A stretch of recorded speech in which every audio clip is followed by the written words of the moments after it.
বিকেল হতে না হতেই কিছু না কিছু মুখরোচক খাবার খেতে ইচ্ছে করছিল। ভাবছিলাম যে কি বানাবো, ফ্রিজে দেখলাম এক প্যাকেট টোফু পড়েছিল। এই টোফুটা দিয়ে আজকে হেলদি একটা স্ন্যাক্স বানিয়েছি, যেটা পেটও ভরবে আর মনও ভরে যাবে। তো চলো রেসিপিটা তোমাদের সাথে শেয়ার করে নিই।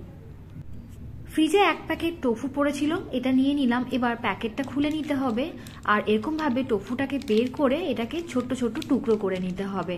আমি ভিডিওটা পুরোটাই কিন্তু এক হাতেই করছি, কোনো ট্রাইপড ছিল না আমার কাছে, যেহেতু আমি বাড়ির বাইরে আছি, মানে আমি বাপের বাড়িতে এসেছি, তো সেই জন্য ট্রাইপডও নিয়ে আসিনি, এক হাতে কিন্তু ভিডিওটা করছি।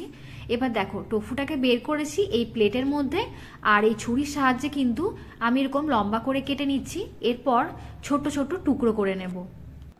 এই টোফু রেসিপিটা মায়েরই বানানোর কথা ছিল, মা আমায় বলল চল টোফু দিয়ে পকোড়া বানিয়ে দিই।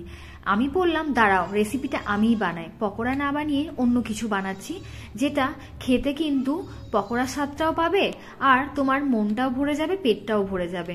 তো এই যে দেখুন একদম টুকরো টুকরো করে নিলাম ছোট্ট ছোট্ট, আর এটা পুরোপুরি কিন্তু পনিরের মতোই খেতে। তোমরা চাইলে কিন্তু পনিরের জায়গায় এই টোফুটা ট্রাই করতে পারো, এটা সয়াবিন দিয়েই কিন্তু তৈরি। পুরো এক প্যাকেট টোফুটাই আমার লাগবে, পুরোটাই কাটা হয়ে গেছে। এবার চলো রান্নাঘরের দিকে এগিয়ে যাই। আমি আগে থেকে কিন্তু যা যা ভেজিটেবলস এখানে অ্যাড করবো সবগুলোই কেটে রেখেছিলাম। এখানে দেখো একদম টুকরো করে কেটে রাখা আদা, রসুন, বিনস ছিল, পেঁয়াজ কলি, তারপরে রয়েছে এখানে ক্যাপসিকাম দুইভাবে কেটে রেখেছি, আর ধনেপাতা কুচিয়ে রেখেছিলাম। এবার একটা বোলের মধ্যে নিয়ে নেব বড় চামচের 2 থেকে 3 চামচ মতো বেসন। আমার কাছে বেসন ছিল তাই এটাই দিলাম, তোমরা চাইলে কিন্তু এখানে 2 চামচ মতো ময়দা আর 1 চামচ মতো কর্নফ্লাওয়ার দিয়ে দিতে পারো। এবার এখানে সামান্য পরিমাণ দিয়ে দিতে হবে নুন, এখানে আমি রক সল্টটা অ্যাড করেছি, আর দিয়ে দিতে হবে খুবই সামান্য পরিমাণ মতো গোলমরিচ।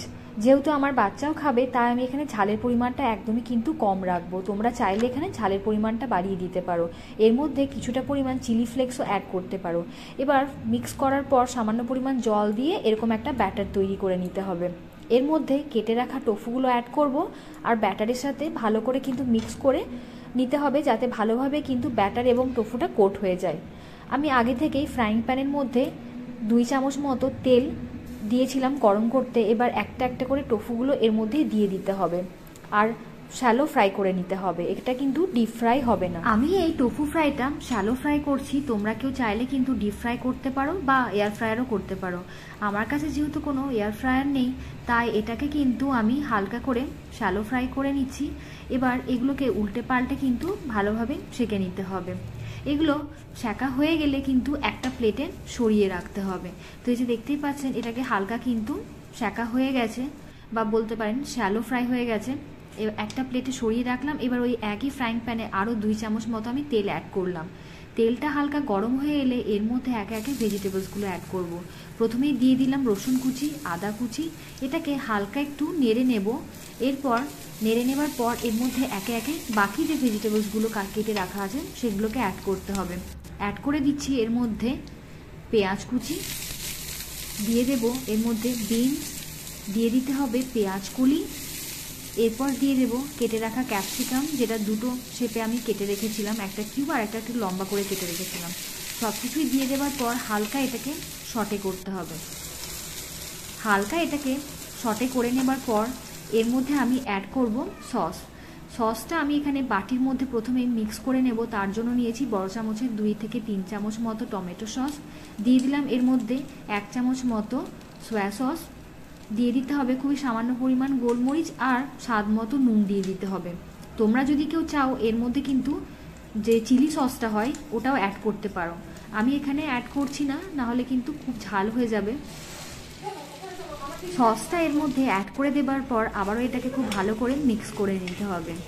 সব কিছুই যখন খুব ভালোভাবে মেশানো হয়ে যাবে তখন এর মধ্যে টোফুটা অ্যাড করতে হবে।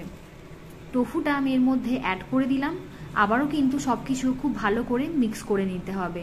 আর এই টাইমে কিন্তু একটু টেস্ট করে দেখে নিতে হবে নুনটা ঠিক আছে কিনা। এবার একটু ধনেপাতা কুচিয়ে রেখেছিলাম, ওটাও ওপর থেকে ছড়িয়ে দিলাম। সব কিছু খুব ভালো করে মিক্স হয়ে গেলে ওপর থেকে সাদা তিল ছড়িয়ে দিতে হবে, আবারও একটু মিক্স করে নিতে হবে। তাহলে কিন্তু রেডি হয়ে যাবে এই হেলদি স্ন্যাক্সটা। এটা খেতে খুবই মুখরোচক, এটা বলতে পারো ড্রাই চিলি টোফু বা চিলি টোফু। আমরা আমাদের ছোটোখাটো খিদে মেটানোর জন্য এটা শুধুই খেয়েছি, তোমরা কিন্তু চাইলে রুটি পরোটা ভাতের সাথেও ট্রাই করতে পারো। আর এই রেসিপিটা আমি টোফু দিয়ে বানিয়েছি, তোমরা চাইলে কিন্তু পনির বা সোয়া চাংস দিয়েও বানিয়ে নিতে পারো ঠিক একইভাবে। এই রেসিপিটা ভালো লাগলে ভিডিওতে একটা লাইক, শেয়ার এবং কমেন্ট করতে একদমই ভুলবে না। যারা নতুন ভিউয়ার্স আছো তারা কিন্তু আমায় সাপোর্ট করে আমার পাশে থাকতেও কিন্তু একদমই ভুলবে না। আজকের আমি রেসিপিটা এখানে এন্ড করলাম। দেখা হচ্ছে পরের কোনো ভিডিওতে নতুন কোনো রেসিপি নিয়ে। টাটা।